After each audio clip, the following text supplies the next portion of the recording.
Next, I'm going to install the shock absorbers. This is the Allen wrench. I just place a handle.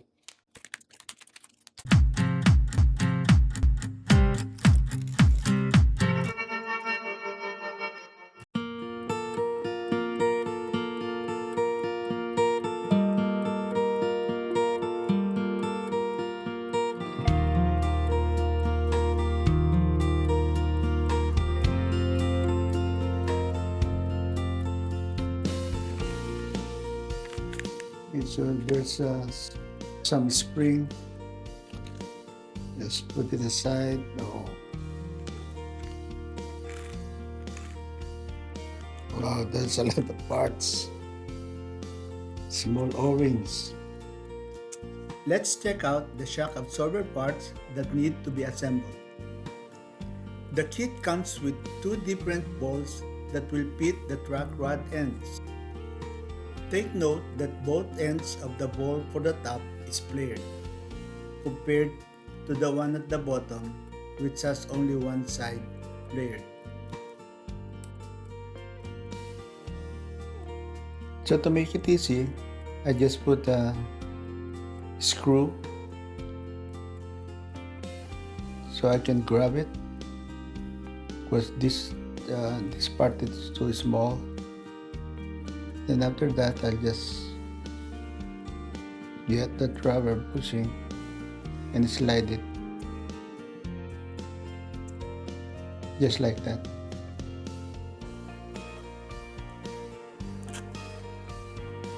And then this is the bigger part than this one, so when you insert it, make sure that you insert it on the logo side,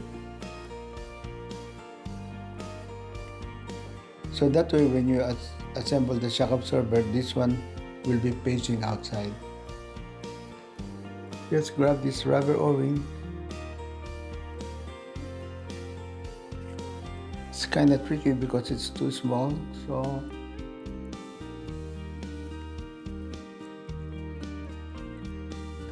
just slide the rubber O-ring to lock it in place. There you are.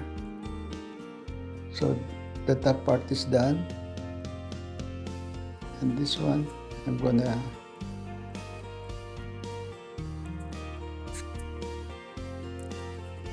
again place the screw so you can have a good grip of it. Then just slide this.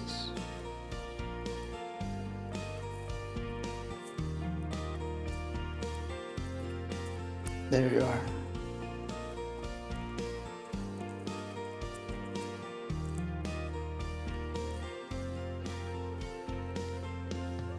After that, press this one,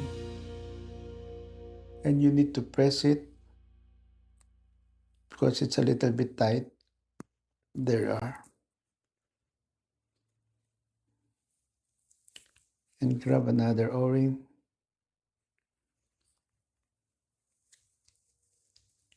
And try to put it.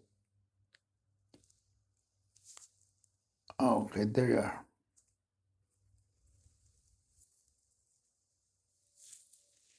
So that's how you do it.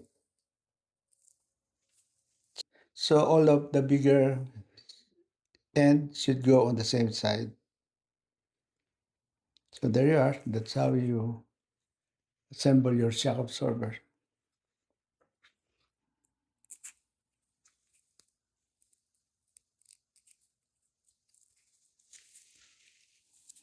Now I'm going to attach the shock absorber to the differential.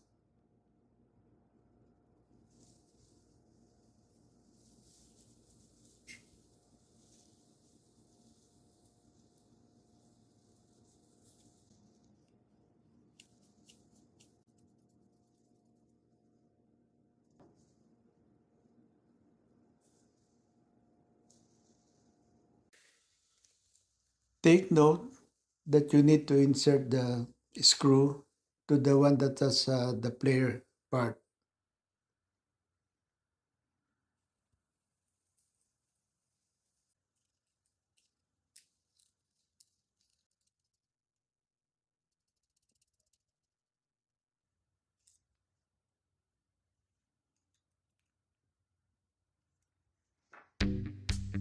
Okay. We finished working on the shock absorbers, and on my next video, I'm gonna show you how to assemble the whole thing. Thank you so much for watching, and please subscribe to my channel and don't forget to push the notification bell so I can see you on all of my new videos. Thank you once again, and God bless everyone.